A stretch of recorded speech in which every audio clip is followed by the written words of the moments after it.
his MPhil in Psychiatry Social Work in 2005 from National Institute of Mental Health and Neurosciences, Bangalore, where he was awarded the gold medal for securing first rank.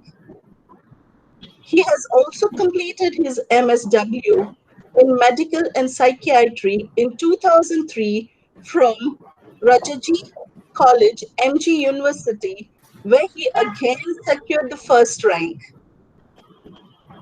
His other academic qualifications are MHRM, MBA, MA in Human Rights, M.Sc Psychology, MA in Education, and PG in Journalism. Dr. Prince is currently working as a consultant at Prajodana Social Service Society in New Delhi. He has a total experience of 11 years and 8 months teaching in various colleges across India like Bharata Mata College, Cochin, Madras University, Kochi, St. Philomena College, Puttur, and our very own School of Social Work, Roshni Nilaya, Mangalore. Coming to Dr. Prince's professional work experience, he has been a part-time consultant and trainer at Manovikas Kendra, a SWAS Foundation, Kochi, for 6 years. He has logged nearly 10,000 hours of marital therapy and family counseling, 800 hours of student counseling, 750 hours of child counseling, and 5,000 hours of adult counseling. He has also conducted 50 workshops in marital and family counseling, 12 workshops in grief counseling, 25 teachers training workshops, 75 parent training workshops, nearly 25,000 student beneficiary aptitude tests and career counseling, 34 episodes of television program on student behavior management, and 12 episodes at Kochi FM on call program on remedies of psychological problems. Dr. Prince has been instrumental in introducing school counseling in government schools in Kerala, which has now led to nearly 1,000 schools having this project. He has introduced medical social work department in NF Hospital, Angalmali, recruited personnel and trained them. Dr. Prince has published one book internationally and one chapter in a book internationally, 20 journal articles in peer-reviewed journals. He is currently the editor of a journal and nearly 200 psychology subject-related articles in Malayalam, weeklies, and magazines. He has guided 65 PG students for dissertation, supervision, and training in counseling and psychology. He has also presented scientific papers in 12 international conferences and symposiums and 23 national conferences, and participated in a summer school program at Glasgow, Scotland. With such a decorated individual among us, let us now get going. Welcome, Dr. Prince. It is really great to have you here with us today. The platform is now all yours. Thank you, Emilia, for your kind words. And respected Wilsie Madam, Jennifer Madam, all other staff members, my past colleagues, and all my dear students. Welcome you all to this session. In fact, the family structure and dynamics is part of a workshop. Am I audible? Yes, sir. Yeah. This particular session is part of a 3-day workshop on family therapy. I hope that Jennifer Madam as well as Wilsie Madam might have given you sufficiently the rest of the course, maybe the introduction to family counseling, the life cycle stages, then maybe a little bit of theoretical inputs. And probably it is my first experience, although good number of classes and workshop I have conducted, it is my first experience to have an online class. Although it was during this COVID pandemic, uh, I have attended couple of sessions. I have not presented any class or session. So whatever the limitations, kindly bear with me. In fact, our staff in Roshni Nilaya, they know that I'm quite dynamic in the class, and now I am restricted to a chair and trying to present myself. I do not know how much it would be effective. Still, I hope you will be able to follow. And in case you don't understand anything, I think there is an opportunity, maybe towards each session, I will give a little time for question answer. Then you can pause your questions, and then I will try to answer. Well, some of the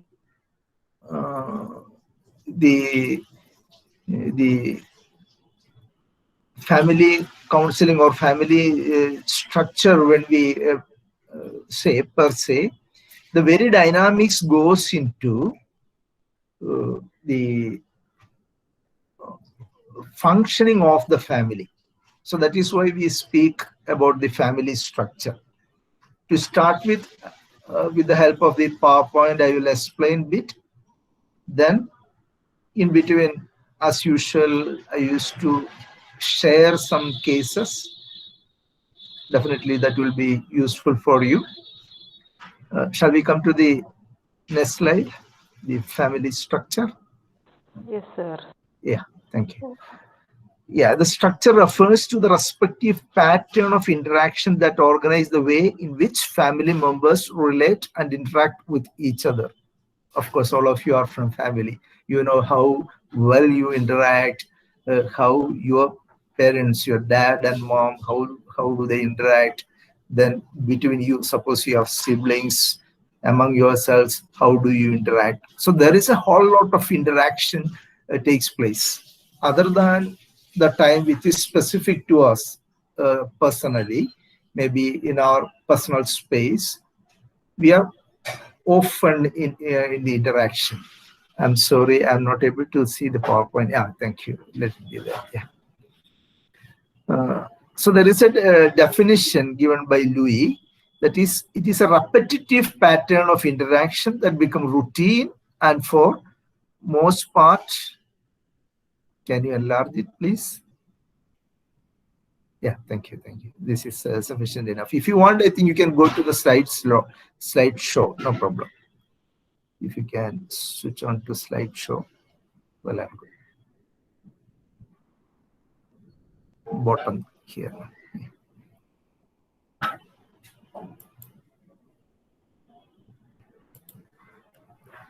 Yes. Hello, can you hear me? Hello. Yes, we can hear you. Yeah. Thank you. Yeah, so this is a repetitive pattern. That's why we say sometimes, there are some parents always scolding their children, always teasing them, and that has been a repetitive mode, finding fault with them and all. Probably we will call a type of negative communication taking place always. There are some other parents you will find they always encourage the children, and mutually among the couple, between the couple, they encourage each other. So a whole lot of positive interaction takes place. So it matters, this relationship matters. When we are involving in a family intervention, so to say, that family intervention is focused based on this structure. And there are different patterns, also to say, in that structure. To start with, that is the boundaries, then there is communication, then leadership, then the reinforcement pattern, the adaptive patterns, then the role structure and functioning, each of them we will see one by one. To start with, we will get into boundary. I think probably to understand boundary, uh, suppose I ask some question, anybody can answer. Like, whom do you spend most of your time at home? With the dad, with mom, with your brother, with your sister? Anybody? Anybody can answer, please. Mother, sir. Mother, good. Yeah. If you don't mind, can you? Yeah, I think Nimisha. Yeah, Nimisha, can you please tell, like, you're spending with mother? Who else? Or if you don't mind to share in public, like, who else are there at home? My father, sister, and my mother, sir. Okay. Then what about your sister? Is she spending time with your mother only, or with father, or with you? She is not with us, sir. She married. Okay, she got married. Then is father at home or is he away? Yes, sir. He is at home, but most of the time he will be at his work, sir. So me and my Okay. mother are spending much time. Yeah. So then we can say that in this particular, in Nimisha's life, Nimisha and mother are forming one boundary. We call it is a subsystem. Suppose you take the entire family as a system, Nimisha and her mother, both of them form a subsystem, whereas his father individually another subsystem. Okay. So the boundary means within the subsystem there is what we call unseen boundaries. Suppose, I mean, all of you must be familiar with the mythological Lakshman Reha, that the story of Sita, I mean, where around Sita, Lakshman has drawn a circle and told her not to cross it. You can just have it in mind. So similarly, there is a type of unseen circle around this relationship. That's what determines the interactions, the pattern of interactions. Suppose you are in one particular subsystem here, like Nimisha and her mother in one subsystem, then father is in another subsystem. Maybe father is spending most of his time with the work and the colleagues in the workplace. So all these, he may have a type of separate subsystem in his workplace. Of course, it doesn't mean that he is not fulfilling his family responsibilities, but it only means that we can see there are separate subsystems here. We can also find the boundaries. Can you please go to next slide? Yeah, there are three types: clear and open boundaries, diffused boundaries, and closed boundaries. Now we will find out what is a clear and open boundary. So it allows subsystem members to carry out their function without undue interference, but still allow contact between members of the subsystem and others. That means, although there are different subsystems, so the same example, like Nimisha told that she spends most of her time with the mother, but it doesn't prevent them, like they talk to the father, and father also interact with the mother, like his spouse. Then he spends time with the with Nimisha. So then there is, we can say it is a clear and open one.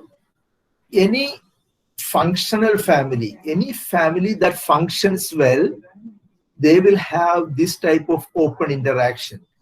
They will not have any boundaries that that restrict them to stop communications. That means they are often, very often, they are active in communication with them. However, we will define the subsystem with particular boundaries. There are some families where the husband and wife, they have a couple subsystem. Then the children, the brother, sister, or brothers and sisters, they form another subsystem. Suppose one of the child got married, she will be in another subsystem where her husband is there. Or suppose a boy gets married, his wife would be there. So that is another subsystem. So between these subsystems, there is sufficient interaction. Then you call it is clear and open. Shall we go to the next one? There is something called diffused boundary, where distance decrease and boundaries are blurred. That means too much interactions. Some of you might have experienced in your maybe younger days, or even if in your college days now, that if you are late to home, maybe 1 minute or 5 minutes, your mother is upset, your father is upset, and they can't be without you. For anything in your life, probably they take decision, or they want each and everything. It's like they are what we call, they are fully involved in your life. So it is something called, there is another word that is enmeshment. I think towards this end of the slide you will find it is known as enmeshment. There is little interpersonal distance and considerable blurring of subsystem boundaries. Like in a net, it is interwoven, and one member in the family can't think of the other. So that is the diffused status. Shall we go to the next? There is something called closed and rigid boundaries. It prevents the individual members from having predictable or meaningful contact with each other. That means they don't have sufficient interaction.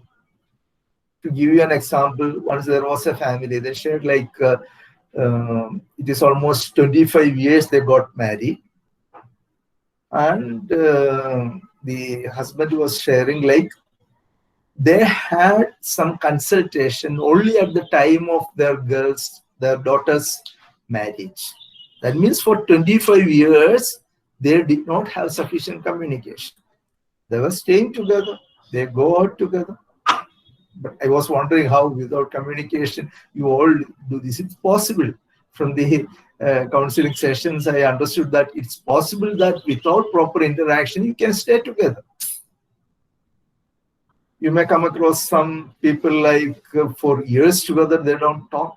I mean, they are under the same roof, but they don't talk to each other. They don't interact. So this is the situation of closed and rigid boundary. I think, yeah, there is, can you go to the next slide? Yeah, it gives the systems, which I have explained earlier, the son and his wife, one subsystem, then daughter, another subsystem, father and mother, another subsystem. Yes. Can you go to the next one? Yeah, it is only a definition which I have told, like what exactly a subsystem is. A single person or several persons joined together by common membership. Okay, you can go to the next slide. And there is something typical in this interactive pattern that is called alignment. And it consists of coalitions and alliances. What is coalition? When alignment stands in opposition to another part of the subsystem. That means several members are against another member. I'll give you a typical example. Once a couple, both of them are teachers, and they were working the same school. Probably they got to know each other in their workplace, and it has turned into an affair, and finally they decided to get married. They got married, and after marriage, maybe a couple of months or years later, the lady, the wife, she recognized that my husband is loving not only me, means he is also friendly with other lady teachers in the school. You know, it will definitely create a problem. And finally, what happened? there was a very, very closed and rigid relationship. They don't talk each other. Of course, meanwhile, they got two daughters, and they grew up. The first daughter got married. Unfortunately, her marital life was uh, not fine. Like maybe after 2 years, she got uh, divorced. Then what happens? The mother, along with these two daughters, the eldest daughter who got married but divorced, came back home, and now three of them are in one subsystem. All of them are against father, and they literally went against father and kicked him out of the house. See, that is a type of coalition. Sometimes father and children can be one subsystem and they act against mother. Then it is a type of coalition. Then what is alliance? Alliance is joining together of two or more members. It is potentially neutral. There is no harm. Though it carries an inherent capacity to become aggressively directed at that party. That means this alliance can be, in the political systems, the Cold War, the alliance of Russia and the alliance of US. A few countries are joining with US, few other countries join with Russia. Maybe in the history of world wars, you might have come across. So that type of alliance you will find in our family atmosphere. Next slide, please. Yeah, there is something called alignment. It includes those triangulation and detouring coalitions. What is triangulation? It is a situation where two parents in overt or covert conflict to enlist child sympathy or support against the other. I think I can share a typical example when I was doing my MPhil at Nimmans. Of course, those who know about the training over there, along with the theory class is minimum. You'll have to do the practical throughout the day. There will be counseling sessions. And one such couple, both of them, if I remember, like the husband is a veterinary doctor and the wife is a school teacher. They had a lot of conflict from the very beginning of the marriage. When they appeared for the counseling session over there, they had a child, and in between what happened, the child got sick. Maybe in Bangalore climate, the child got sick and child was admitted. They are in the family therapy session in Nimmans, and the child got admitted in St. John's Medical College. Then naturally they also have to go there because the child is very small, maybe 2 years or 3 years. And in order to safeguard the child, or for the sake of the child, they have come together. And sometimes another situation can happen. Maybe another example, I would say, once two teenage boys were brought by the parents, and they told they are not studying. They're not good in academics. When I explored the history, I could find that like there are something which are not very comfortable happening between the parents. So I asked the children, how do you spend the time and all? Do you watch TV? I mean, that time mobile phone was not so common, maybe 10 years back. And then they said, no. Then I was curious. So children of that age, they should watch at least some sports items or a movie or serials, whatever. Then they said, there is live show. There is live show at home. Hope you understood. When there is live show at home, why should they go for a movie? And immediately what I told, I just smiled at the husband and wife and told children, just go outside, spend your time in the garden. Because now we got the understanding that the entire problem is not with the children, but they are pouring out, they are scapegoating the children. Children are not studying, they are fighting, they are having problems. No, the real problem is between husband and wife. And to tell you another case, like a girl was brought to the psychiatry and diagnosed as schizophrenia. And when you get into the history of the entire family, both the husband and wife, they are the eldest member in their respective families.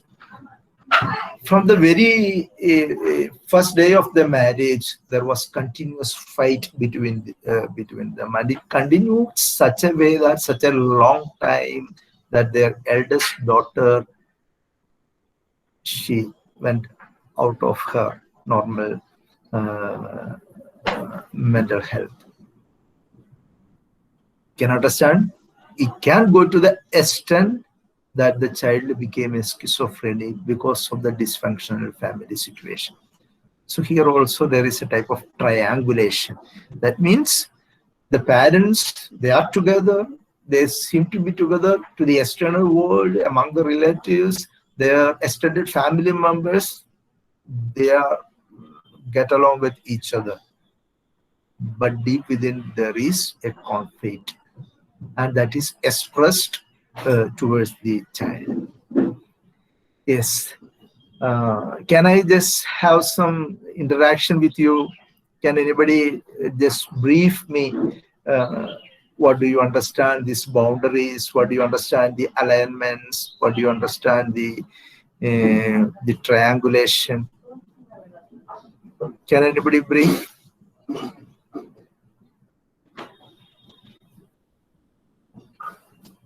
Doctor, I have a question, in fact. Please. Yes. The thing is, you spoke about subsystems as when you are more, you spend more time together, you interact more together, so that becomes a subsystem. Now, Yeah. for example, if the husband is not in the country, he is Yeah. abroad, but the entire family is close to each other. So, and they interact over the net, or every day online. So how does that become as a subsystem? How would you say the parents are with the mother, the father is abroad, but at the same time there is that closeness. So does it become It's a I understand. It's a good question. Like I feel the physical presence is not necessary.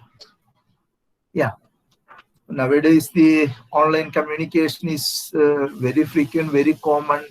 And suppose you imagine like the children are with the mother, but they always, they are not having good relationship with the mother, but the children always having good contact with the father over phone, over Skype or whatever. So then the subsystem will be like father and the children, although father is away. That's quite possible. So it all the level of interaction, the level of your emotional bonding, that determines the boundary. That defines your subsystem. Hope I am clear. Yes, well, yeah. Any other questions or clarifications? Sir, can I ask a question? Please. So you mentioned about boundaries where interaction and all of this is there. What if between the couple interaction is there, but that interaction turns into a fight most of the time because of silly things? So where does this come under which boundary, or what happens at that time? Sometimes it can be, we need more history to define it, whether it is a diffused or it is a closed boundary. When they fight very often, it can be a diffused boundary. That means there is a close-knit relationship. However, they insist, each other insist that according to my understanding, the other should behave. My spouse should behave according to my attitude, according to my thinking, and the other doesn't agree. And of course, when we discuss regarding the leadership communication pattern, we will discuss more of it. There is something called the power structure. When within the subsystem, when there is a conflict develops, it is known as power conflict. The case which I told just now, the schizophrenic child and her parents were, both of them were eldest in the family. Naturally, you know, the eldest in a bigger family, they will have little amount of autonomy.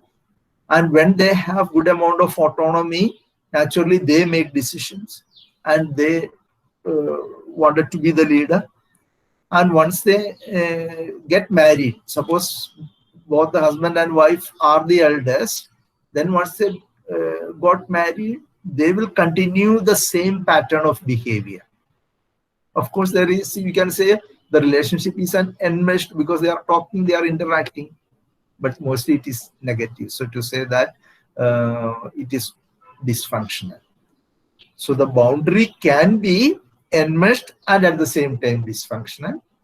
And a boundary can be, generally the enmeshed families, we call it is dysfunctional. That is why there is the scientists call the clear and open boundary, where there is sufficient interaction, a positive interaction that doesn't harm each other, but it is supportive, proactive, growth oriented. Hope it's clear. Yes, sir. Thank Are you. you clear? Yeah. Yes, Perfect. sir. Thank you. Yeah. Any other?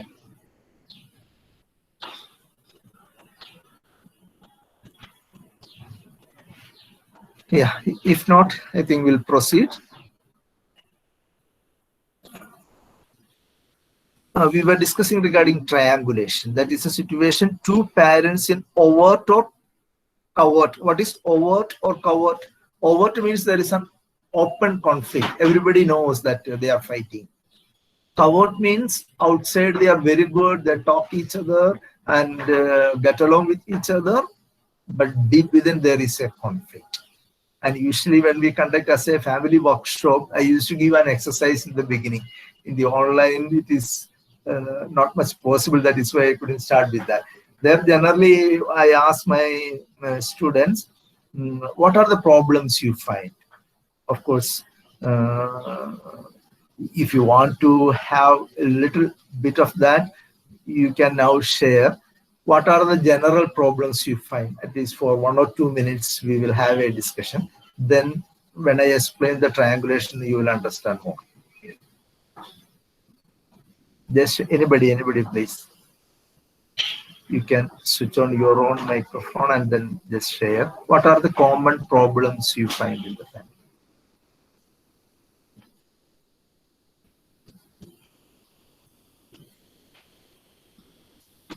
No problems?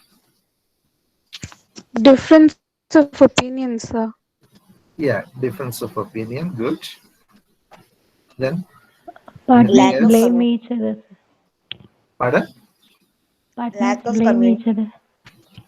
Lack of communication. Okay. Then partner blackmailing. No, sir. Partners blame each other, like for Blame their each other. responsibilities. Okay. Yeah. Yes. Understand. Blaming each other. Yeah. Then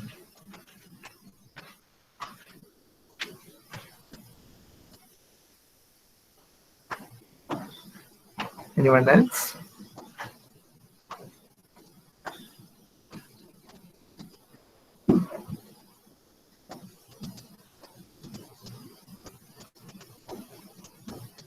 That's all. Please, whatever comes to your mind, you can just share.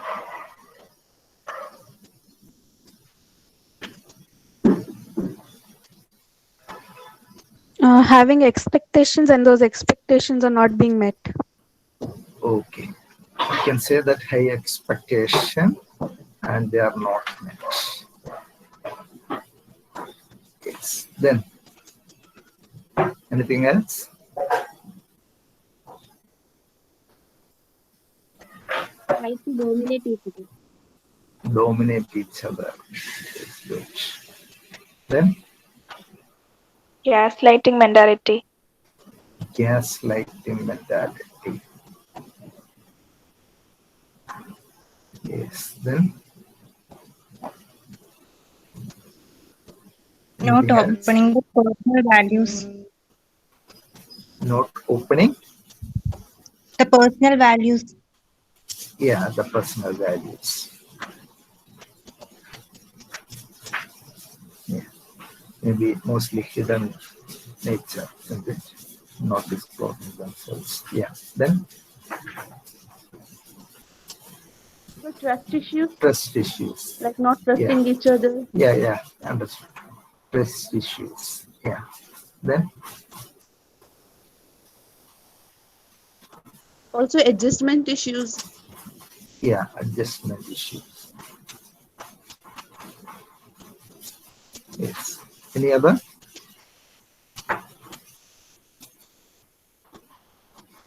Yes, for the time being, these all problems you shared, they are actually happening in the family. As a counselor, you and me, we need to go beyond. We need to unearth the problems. That means what we see in the periphery may not be. It's like a tip of the iceberg. Usually we say about the mental status, or when we explain about the conscious subconscious mind in your ordinary psychology, we say the tip of the iceberg, the external mind is like a tip of the iceberg. And here the problem is similar. Whatever we find externally or whatever is evident is like a tip of the iceberg. The rest is hidden underneath. And these dynamics, these structure and dynamics helps us to explore what is hidden within. When do you say that you are a good psychotherapist? Maybe some questions related to counseling and psychotherapy. Or rather, I will put this way. What is the difference between counseling and psychotherapy? Anybody?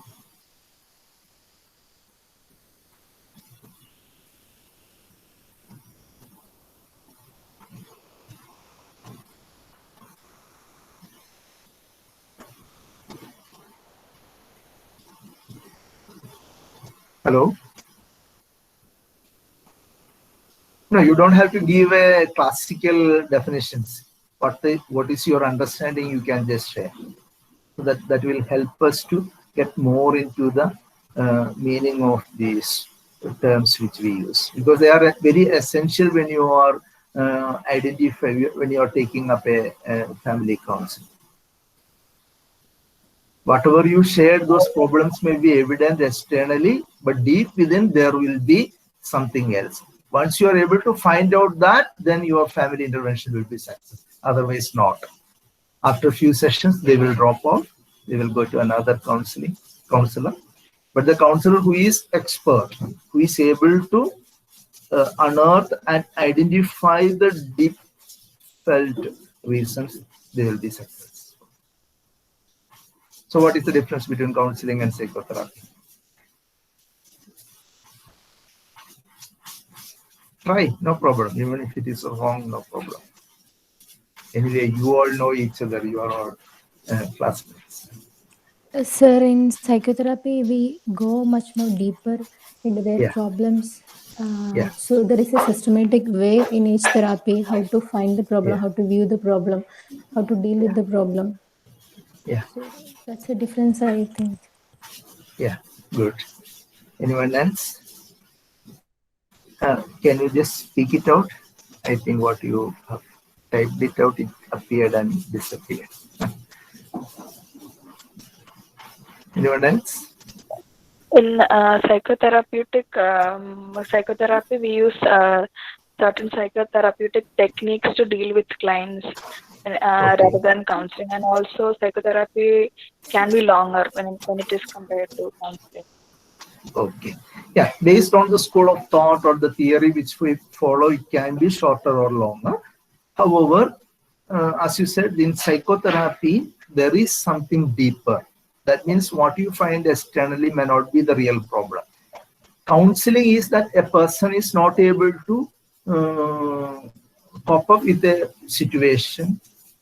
Then we are helping them to unearth how the situation is and empowering the person to face the situation. So counseling would be something simple, whereas I think I can give you one classical example.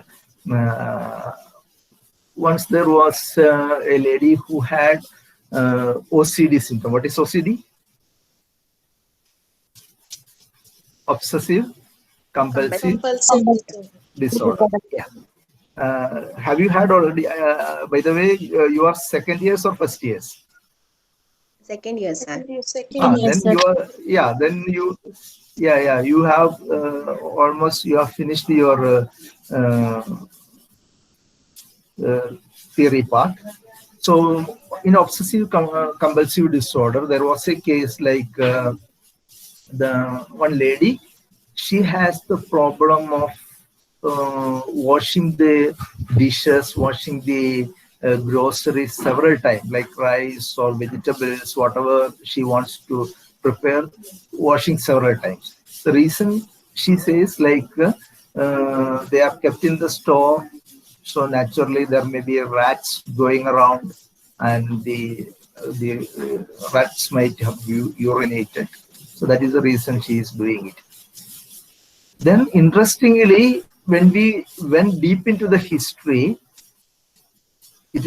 how she got such a fear for the rat, like her husband has got hairy body, it looks like or similar to a rat. So you can imagine like how she is connecting the rat story to her husband. That means her problem with the husband has come out in the form of an obsessive compulsive disorder. I can give you another case, like a girl who was in the 10th standard. I think maybe the first term or semester is over. Then she is brought up with a typical symptom, and the symptom is such that she is suddenly falling down and catching hold of her neck and shouting that, Ashwari, I will kill you, I will kill you. Then who are you? Suppose you ask that, I am Reshma. Who is Reshma? Reshma is a girl who died in an accident when she was in the 4th standard. Then this Ashwati has another friend, but this Ashwati has not never seen Reshma. And this Reshma and Ashwati had a common friend. Let's call her Lakshmi. And Lakshmi has shared the story of Reshma to Ashwati. And now the thing is that whenever you find such a situation, you may see that it is possessed.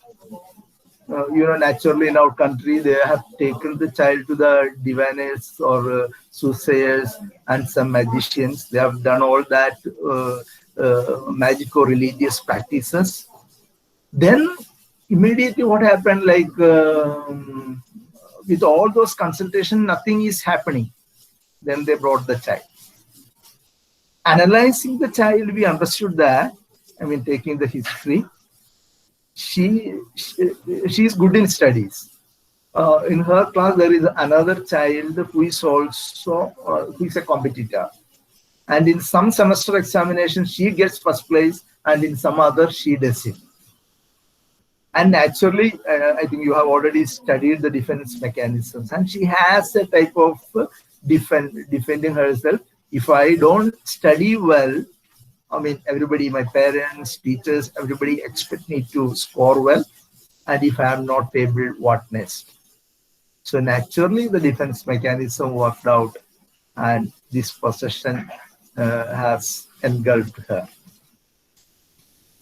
And if you don't identify that such a defense mechanism is working on her, you will not be able to help her out. And when we made her to comfort the studies, and you don't have to fully fulfill. I mean, you don't have to be a perfectionist. You don't have to fulfill all the expectations of the parents, which you can't. Whatever in your level, you try your best. That's it. So what I'm trying to say is that when you are dealing with the family cases, similar type of hidden reasons will be there.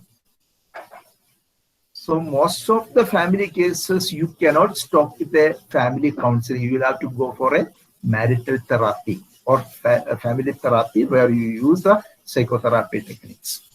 So such dynamics, when we are assessing the family, taking the history of the family, of course, we take the history of the family. Hope your teachers might have already taught you. That's why I am not entering into that. Based on the life cycle stages, you are taking the history of the family. When you are taking the history of the family, the last stage, you are using this structure and dynamics. So each of these, through your conversation with the family, you will have to find it out. Of course, we have a couple of videos I have already shared to your department. If time permits, in between we can watch that. If not, later when you are getting time, you can watch that. So that will give a little more exposure of how they are identifying each of these items in the dynamics. Okay, we are discussing the triangulation. In triangulation, as I said, it can be overt or covert, and the child is the third unit. He is getting the sympathy or support against each other. And there was another case where the father aligned with the, the mother aligned with the children, and they are acting against the father. Father is an alcoholic, and mother dislike, all her dislike has gone into the child. At another case, if I share, there was a person who comes from the, I mean, this case I have dealt when I was in the men's, but the person comes from the somewhere the middle part of Kerala, and he was an active politician, and he had a dream that he had two children, the eldest a daughter and the second one a boy. He wants to send his boy for IAS studies. He dreamt that his child will become a civil servant. But now he has bipolar affective disorder. What the story was, because he is an active politician intervening in the social scenario, the marriage alliance came. And after the marriage, the lady understood that he is good with everybody. He is available for everybody except for the spouse. So that's the situation. She was depressed, and all her depression, all her ill feelings, she had nobody to share. And once she had the children and they are as they are growing up, she ventilated all her feelings to the children. And the eldest daughter, somehow she imbibed them, and when carried along with that. However, the boy, he was boiling up within against the father. When he was in the 10th standard, he literally kept a knife under the pillow to stab his father, but he did not have the courage.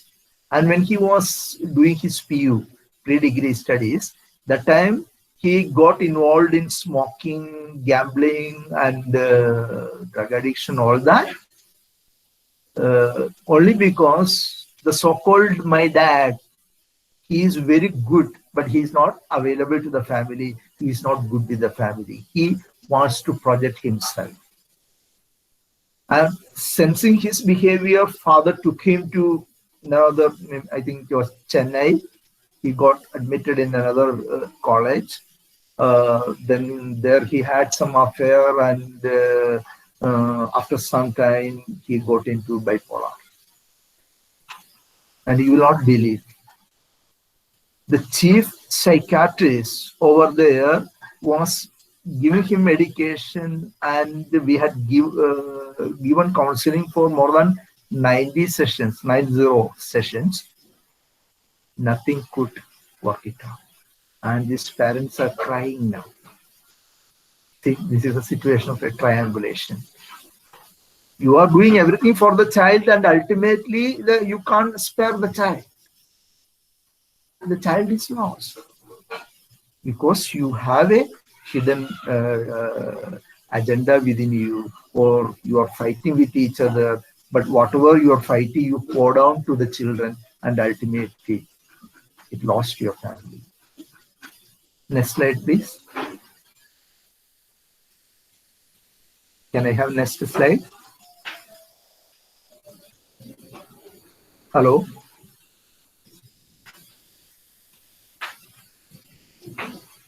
Yes, sir.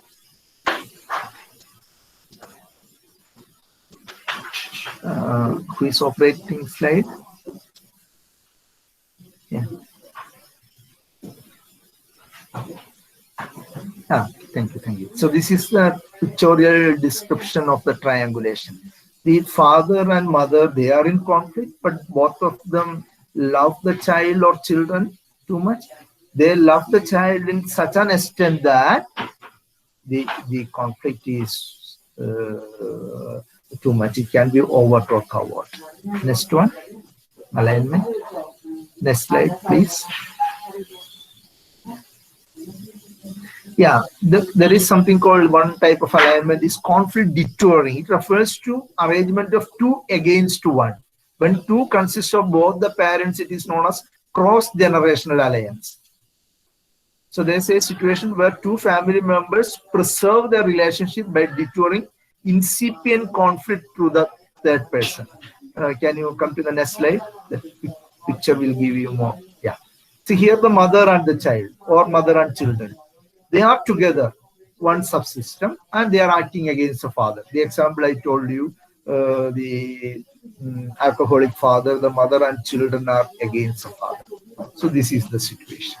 So in such a situation, you will have a type of conflictual alignment. Next slide, please.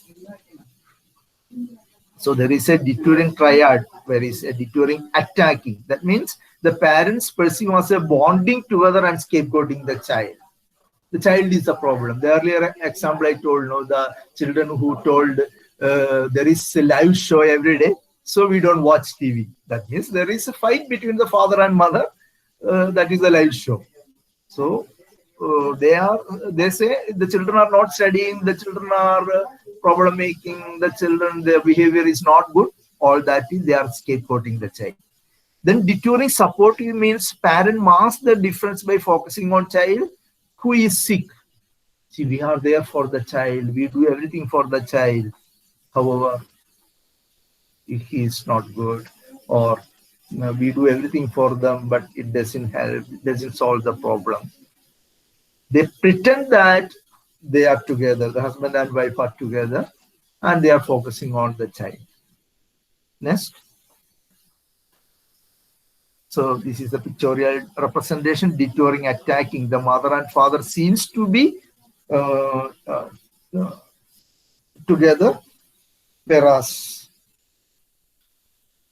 the child, they are either against the child, or sometimes what do you call the child is scapegoated. Child is scapegoated in this situation. Next picture. Detouring supportive. That means they are supporting the child. Maybe the child is considered either as sick, or the too much emphasis for the child, and at the same time there is a type of conflict between the parents. Next. Yeah, this is again the closed family unit. It is represented where the mother and the son, they are together. Then there is a type of conflict between them, and at the same time the mother and their children, they act against the father. Next one. Yeah, I think this is little more clear, where the maternal grandmother is there. But this maternal grandmother is having a conflict with the father, and there is also a conflict between mother and father, and at the same time the children are also in conflict. again, those drawings, little bit of explanation, probably your teachers might have told you, like if it is a two line, that is perfect relationship. If it is three line, means enmeshed or too much relationship. When there is a one line, it indicates there is less relationship. When it is like dash, dash, dash, or dot, dot, dot, it is less one. Then when it is like maybe a conflict, showing like this, it is in a conflict situation. So that is what. I think you must be tired of listening me more than an hour. Shall we take a break? Or you don't want break? Hello? All of you? Yes, sir. Yes, sir. Yes, sir. Yeah. Yeah, please. Take 5 minutes break. Now it is 10:35 in my watch. You want 5 minutes or 10 minutes? Tell me.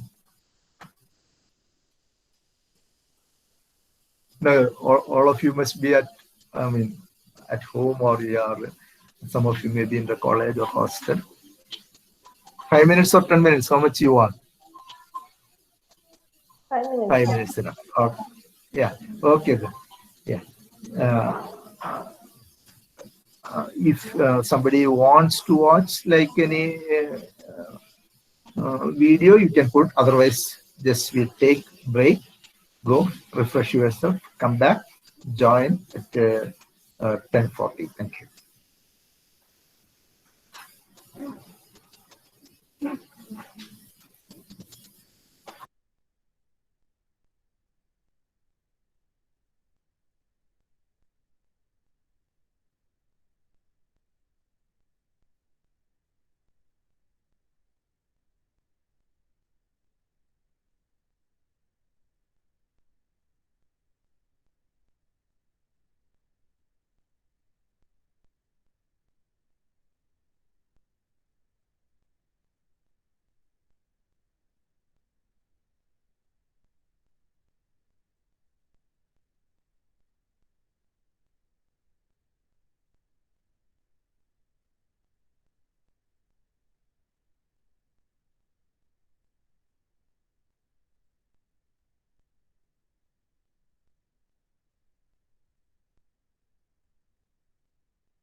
Hello.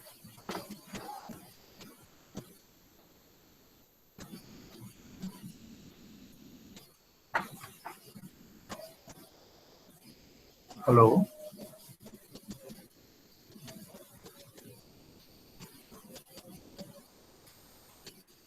Yes, sir. Hello. Yes, sir. Hello. Can you hear me? Yes, Yes. sir. Yes, sir. Yeah. Shall we continue? Yes, sir. Yes, sir. Yes, sir.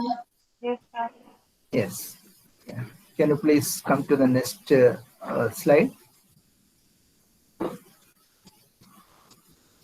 Next slide, please.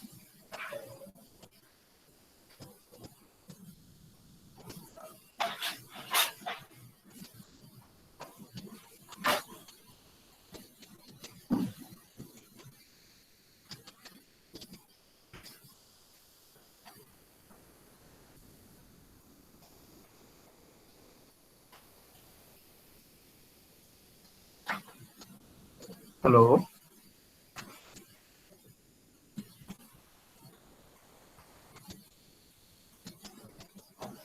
Yes, sir. Can you please move to the next slide? Chelsea madam or Jennifer madam?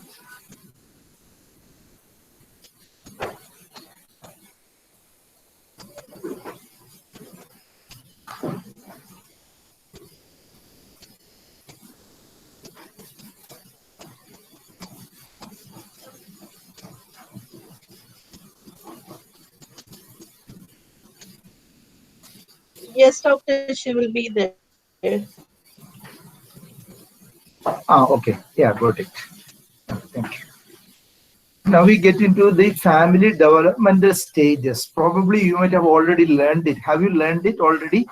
That there are different developmental stages. Here I am following Duell's classification. Even if you follow someone else, no issue. Like the only thing is that there will be number may be little less or more. Some of them give 5 categories, some of them more than 8 categories. Here it is almost 8 categories. Have you studied it already? Anyone, please? No, sir. No, yeah. Then I will briefly explain it.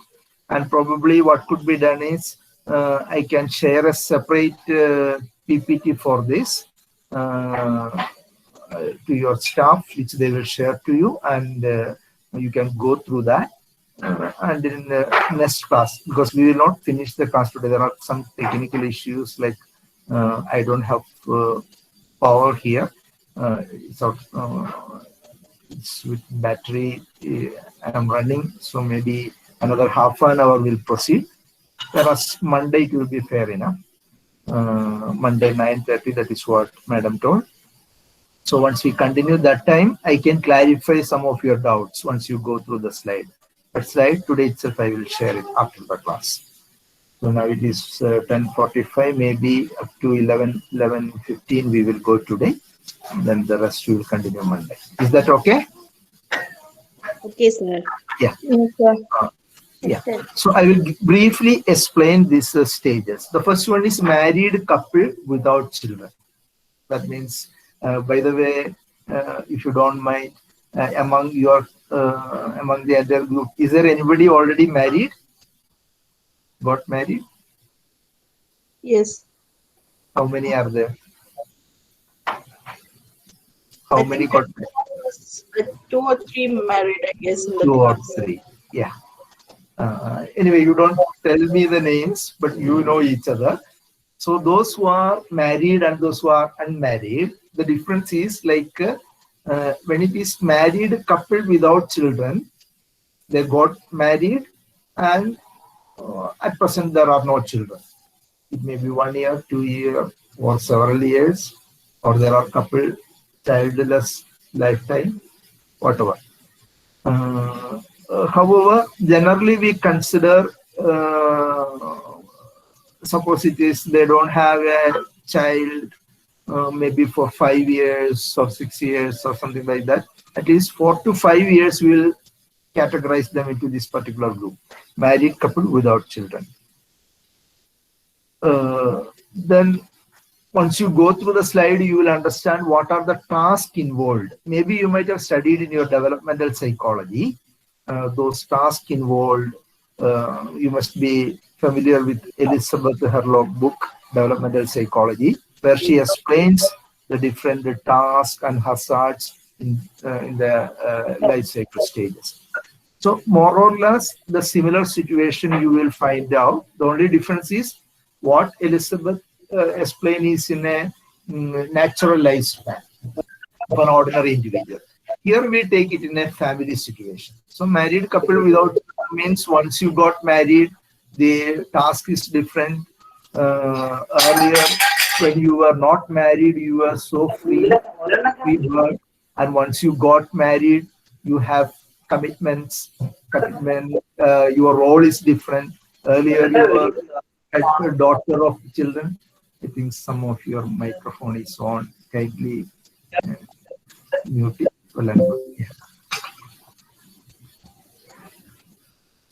Then once you got married, your role differs. Like you are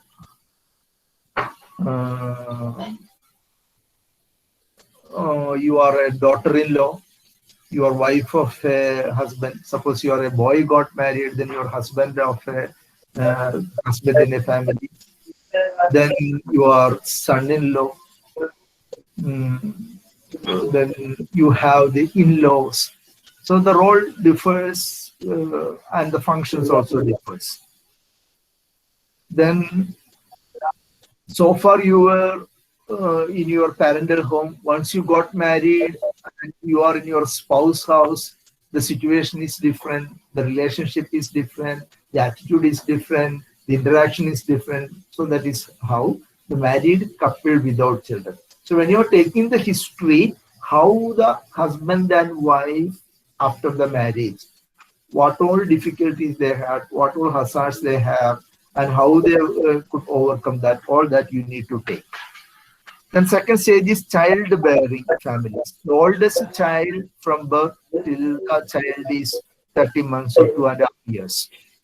So that means during that childbearing stage, there is the whole burden of bringing up the child rearing.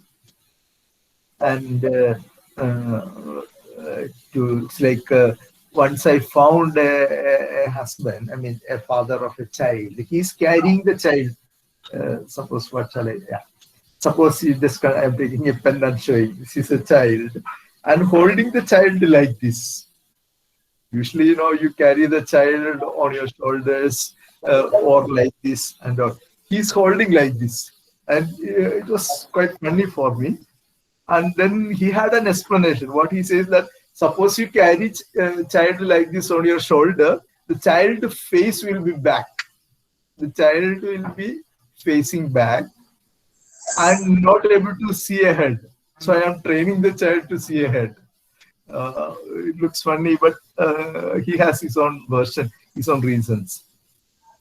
What I'm trying to say is that in a joint family system where the elders are there, or your elder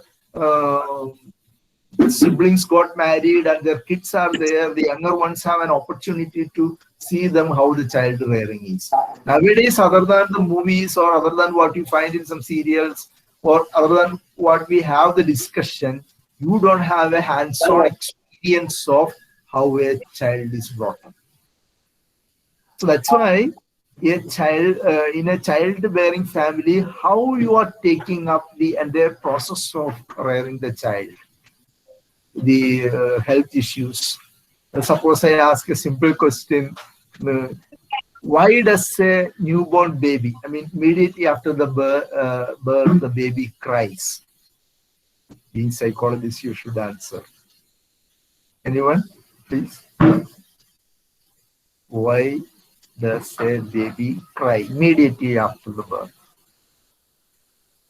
Is it because it is a hot climate now and the child was in an AC situation inside the womb?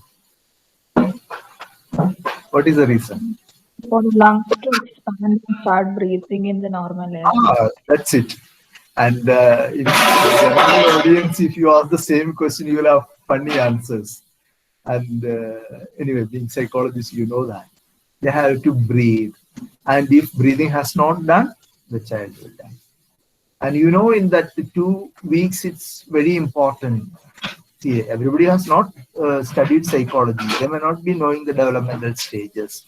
So the way they are dealing with the cases, suppose there are any infections like encephalopathy, the meningitis or anything called, or jaundice, or such infectious disease can have a disastrous result in the life of the child.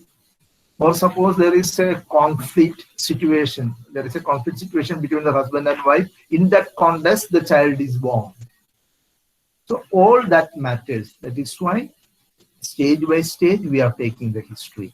Then coming with family with preschool children, oldest child, 2.5 years up to 6 years.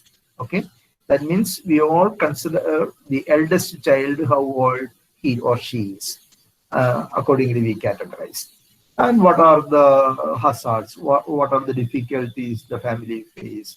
And how well the parents can bring up the child. Then suppose they wanted to have a second child, most probably after 2.5-year-old, when the eldest is 2.5-year-old, they will try for the second one, and naturally the gap may be 3-year-old or 4-year-old between the eldest and the second child, first and the second child. Then once the second child comes out, the first child naturally feels, not having sufficient space or not getting the love as he or she was getting otherwise. So the reason of sibling rivalry, which you all might have studied. So how the family situation, again based on the dynamics which we are learning, that you have to apply to this particular life cycle stage. Then family school children, oldest child 6-year-old up to 13-year-old, that you will have to deal with. How the child's schooling, the child's that particular age, what are the hazards. And some of the children may be, usually the speech development is slow for the boys and fast for girls. But even some girls up to 2.5 or 3-year-old, they are not fully developed in their speech, and that can give some anxieties. So whatever physical or psychological or psychomotor related issues of the children that can give some problems in the family, then in-law problems. Then coming to the next stage, families with teenagers, you all are just crossed your teenage, what were the difficulties you faced and how the situation was. And definitely the parenting we need to analyze in this particular stage. Then comes family launching young adult, that is the first child is getting married till the last child leaving home. So it is a launching young adult. The marriage of the children. Nowadays, the parents will be open, more or less, like they allow the children to choose their own partners, life partners, but some may not. Some will have, some may be very traditional type of family, and they don't want the child to choose their life partner. Then, of course, the conflict. And when you choose, you have the responsibility, and the parents choose, they have the responsibility. Whoever may be making the choice, ultimately, after marriage, something happens, something goes wrong, and then that definitely affects your life. So how the history goes, you'll have to find it out. Then middle-aged parents, empty nest to retirement. Once everything got married and the children left the nest, the cage is empty, or rather the cage is only the parental birds, the husband and wife, father and mother. I used to say that the risk of divorce is twice. Like the risk of divorce may be once you are having the children or not children, that is the early stages of marriage, early years of marriage. That is the first risk. The second risk is once every children got married, then the parents feel a type of emptiness.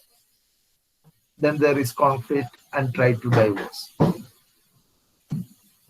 Then the last one, aging family members, retirement to death of both, and until the death of both of the spouses. So in each stage, what happens, what really takes place in the family, the boundaries we'll have to find, alignment, coalitions, then the rest of the thing, the communication, leadership, role, structure, and functioning. Almost 9 items are there in this structure and dynamics. Each of them we will have to find out in each of this development stage. That will help you to define the family, and that will help you to have a diagnosis of the family. You might have already studied, like in individual counseling or individual psychotherapy, you will have to take history, and based on the history, you will have to diagnose the case, and that diagnosis should give a plan of action, plan of intervention.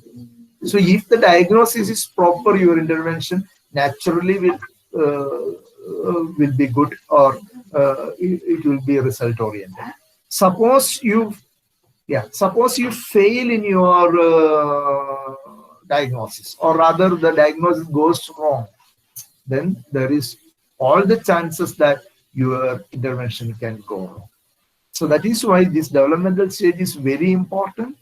And in each developmental stage, you will have to go through the 9 dynamics and how the family is or was in each of these dynamics.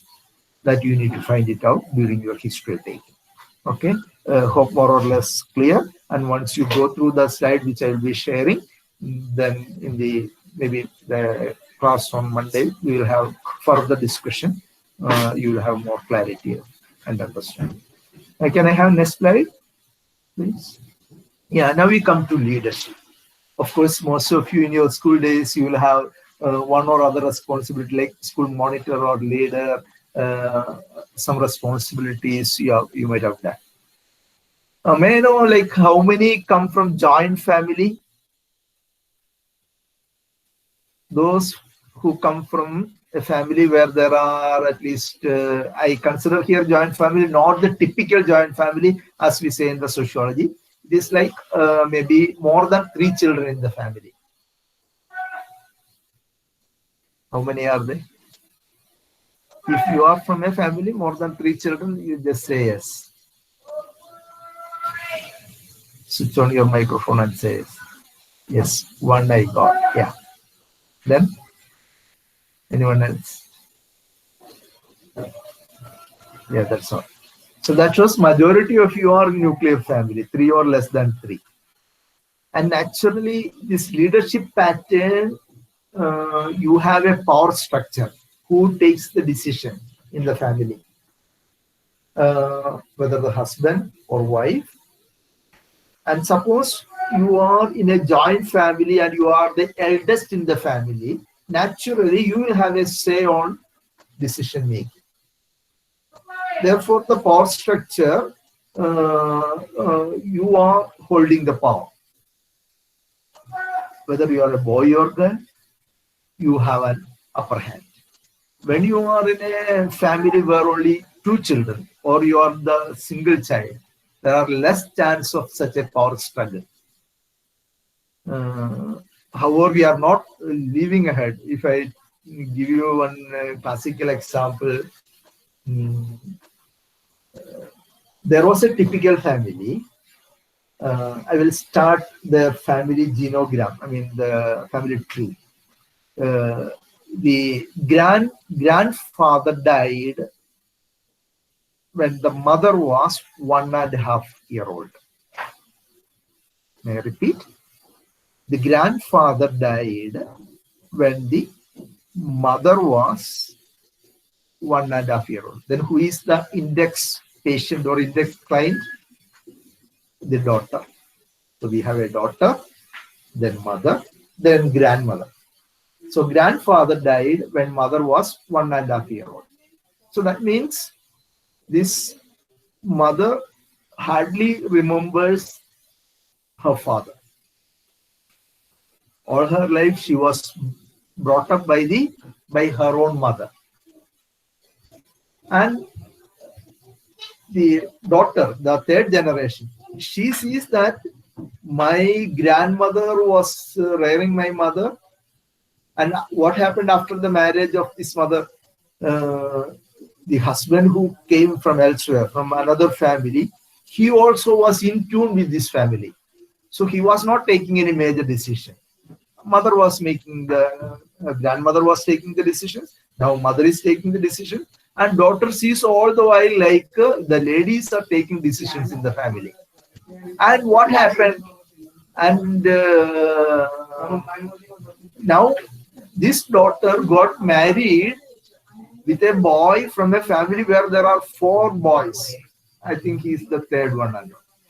The case came to our clinic in such a way that she tells he's not good, my husband, he's not good, and he's having some relationship with his brother's wife. You know, when you argue, you say that there is some, what we call, intermarriage issues, definitely you can bring someone down. And she also argues the mother-in-law is not good, she doesn't give me any opportunity, all that. And as the case history is taken, then as we were progressing in the case, in between I asked this daughter, this index client, how is your husband? Does he bring groceries? Does he take care of you? Yes. Then that means he loves you. He cares you. Similarly, I asked the husband, does she cook for you? Does she take care of your child? Yes. So that means there is a love between both of you. Then why you are saying like, then immediately the husband says, see, there is a situation like when my wife, I mean, every week she wants to go home. Every week. How many days? Maybe 3 or 4 days. We have a girl child here, and she's not bothered about that. I have to take care of, I have to go for work, and I have to take care of this child, and she's not bothered about the child. She has to go to her house every week. Naturally, as a counselor, you'll ask why. And immediately she replied that Father, sir, kindly bear with me. Kindly allow me to go home for 1 year. Why 1 year? I was amazed. Why 1 year? What is the time gap? After 1 year, my brother will get married. Okay. After 1 year, my brother will get married, and then I will stop going home. So the diagnosis is clear. I clapped my hand, I tapped on the desk. So it is in the, what we call, the clinically we say that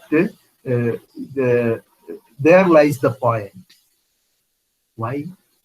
The history shows she is brought up in a maternal family with a matriarchal background. I mean, because of the death of the grandfather, it so happened. And now she wants power. But she is not able to get because she is married to a boy who practiced power in his own family. He comes from a family where boys are there, and his father was there. And they take up the decision. They take care of the entire family. She is not able to get a space. So this is power struggle. When you enjoy power in your home and your, we call it the family of origin, you enjoy all the decision-making power. And once in your family of procreation. In your married family, you are not able to take the decision. You are not, you are nowhere. You have no space. Then naturally, you feel restless. And in this case, typically she threw a knife towards the husband, and to his luck, it fell on his heat and hurt his hurt his heel, and he was hospitalized. From there, they referred it to our center. So what I'm trying to say is that the reasons which you find may be different. What she was arguing in the beginning, she was arguing that my husband has illicit relationship and my mother-in-law is a problem lady. But what is the actual problem? It is a power struggle. So once you sense really the undercurrent problems, probably in your school days, in your geography, you might have studied, there are underwaves, undercurrents in the ocean that determines even the what we call the climate, the weather change, all that. So similarly, in the family, there are some undercurrents, there are some unmet needs, there are some defenses which can be related to even this leadership, power structure. You will have to unearth them if you want to really tackle the issue. So that is why there is, in the slide, you will see acceptance, whether the power structure is accepted by both.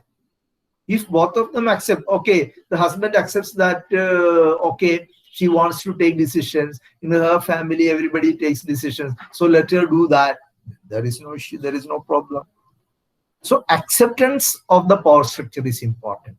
The power structure sometimes it can be nominal or functional. That means, to give a casual example, like the friend of the husband comes and knocks at the door and the wife opens the door. But where is he? I just want to meet Mr. Suresh. Where is he? Is it Suresh's house? Yeah, it is Suresh's house. Where is he? Yeah, he's busy in the kitchen. He's busy in the kitchen. That means he takes care of all the activities in the kitchen. And this lady, that is Suresh's wife, is in charge of all external affairs. All internal affairs is handled. That means the functional leader is the lady. And Suresh is the nominal leader. Okay. So that type of situation. And sometimes both the nominal and functional leader can be one person. In our Indian situation, most of the families, both the husband and wife, both the nominal and functional leader would be the husband, because ours is mostly a patriarchal system. But you know, in some of the communities, maybe the Bunch group in say Dakshina Kannada, I mean, where it was working most of the time, the among the Shetties and Rai and all that. So that particular group, there is a matriarchal system. And maybe in north part of Kerala, among a particular group of Muslims, there is a matriarchal system.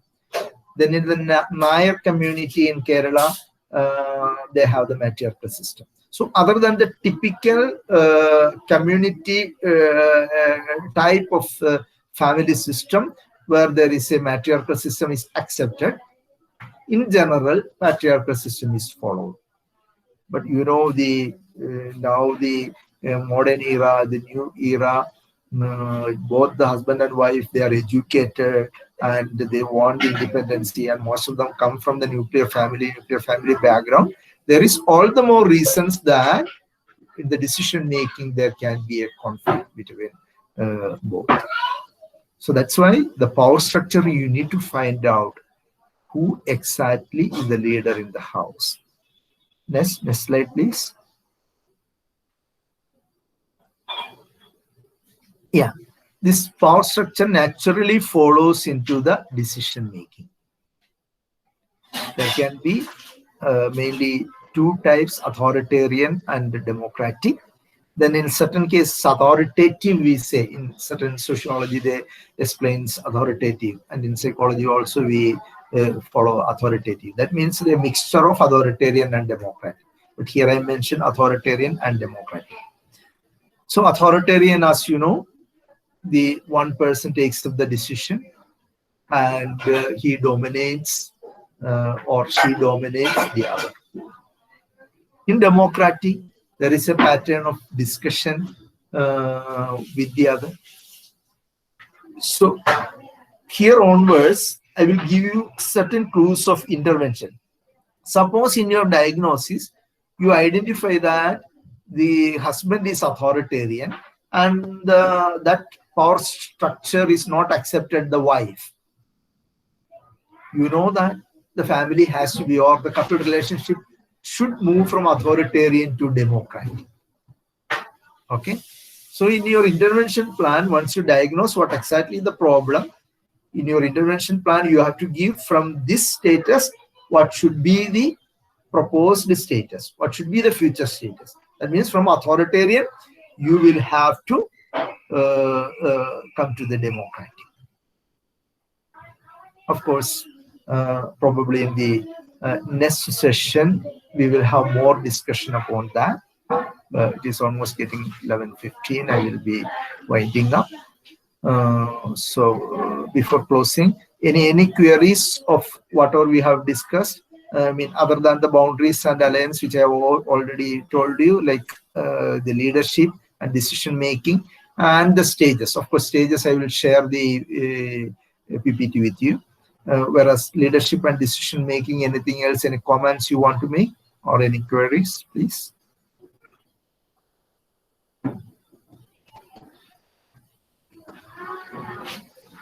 Are you all there, or you opened your system? The online has a very perfect system, like you can switch on your system, you know that you are present, but you will be engaging in some other mode. Doctor, I have a question. Yeah, please. Yes. Right now, I am actually counseling a family, entire family. Yeah. It started with the child, or a family of two daughters, one son, and the parents. Yeah. So the son is having problems, sleep pattern problem, like he stays awake all night. Yeah. The addiction problem of mobile. So it started with that. Yeah. Thereafter, it started as couple counseling, and then the entire family. So I'm doing it with it. So the thing is, the wife is very dominant, and she dominates the family, entire family, including the husband. But she, when you try speaking to her, you give instances. If she's not willing to accept that part of it. So how do you get her to, realize that she needs to calm down, and then only things will work out? So how do you get her to realize that? Yeah. We can use several techniques, or rather, techniques I would say, like paradox you can use. Paradox means, see here, she is making the decisions. Actually, she is a leader, but she is not accepting. And she feels that only husband is making the decision and I'm following that. Okay.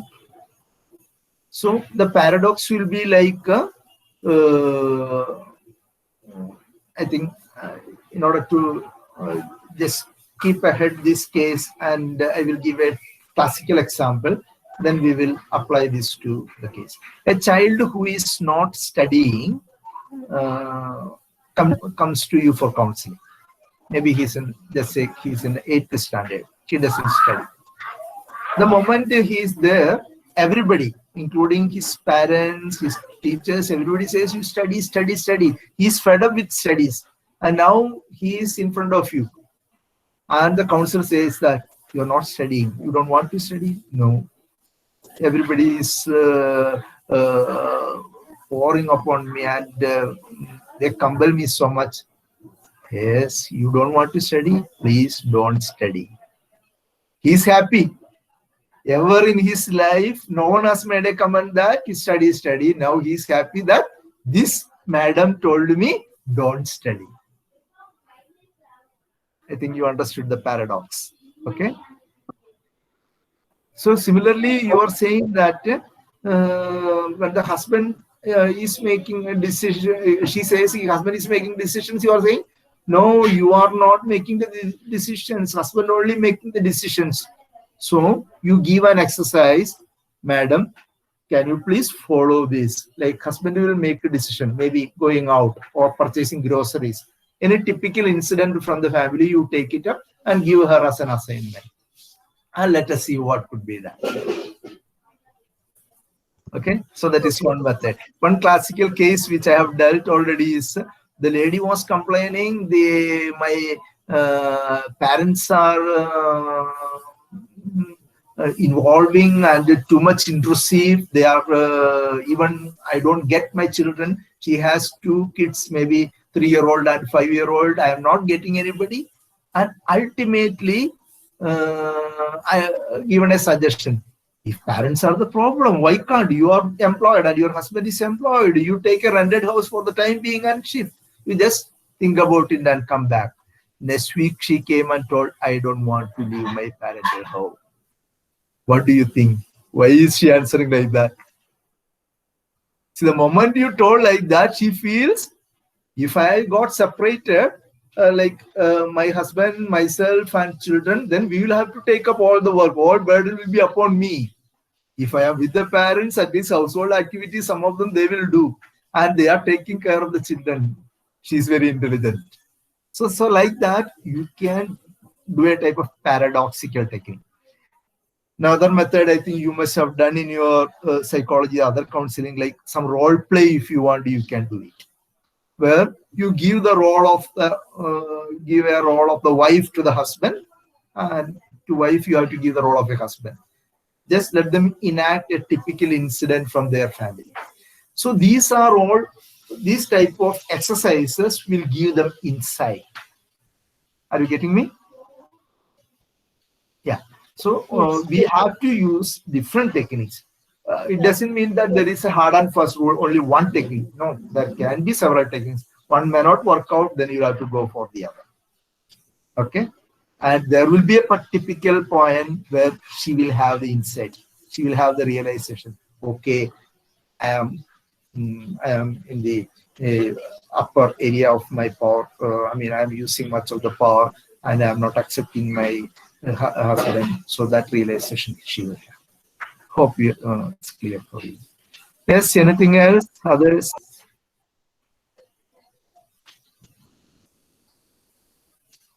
More or less clear, I think. See, when you are all students, almost 50 family counseling workshop I have finished. What I find is that when there is a practitioner coming for the workshop, there are too many questions and too many problems. As right now, I think our friend Emilia has posed the question. When she is taking up a case, confronting a case, you are coming to a hardcore, reality situation. So I feel that after your studies, once you start taking up case, really you will have doubts and you will have problems. No worries, that is learning. That is training. So is that okay with you? Hope among yourself, those who are interested in family counseling, family marital therapy and all, discuss, and I welcome maximum questions. I used to tell the students, you come up with the most difficult problem. When you come with the most difficult problem and you learn how to tackle it, you will be an expert. But if you just take up one single problem and you are able to solve it, you are happy, then I don't think that you are a good counselor, good psychotherapist. So try to take up the tough case and deal with. Definitely that will improve your skill and will have mastery over the counseling. Okay then, shall we wind up for the day? Yes, sir. Yeah. Yes, sir. So thank you so much for listening. Thank you so much for the opportunity. As far as the understanding, Monday 9:30. If there are no other technical problems, 9:30 will start. Maybe from 9:30 to 11:30 we'll continue. If there are more inquiries and all, more of your queries and all, up to 12 o'clock we will go ahead. So thank you. Have a good day. Thank you, sir. Thank you, sir. Thank you, sir. Thank you, sir. Thank you, sir. Thank you, sir. Thank you, sir. Thank you, sir. Thank you.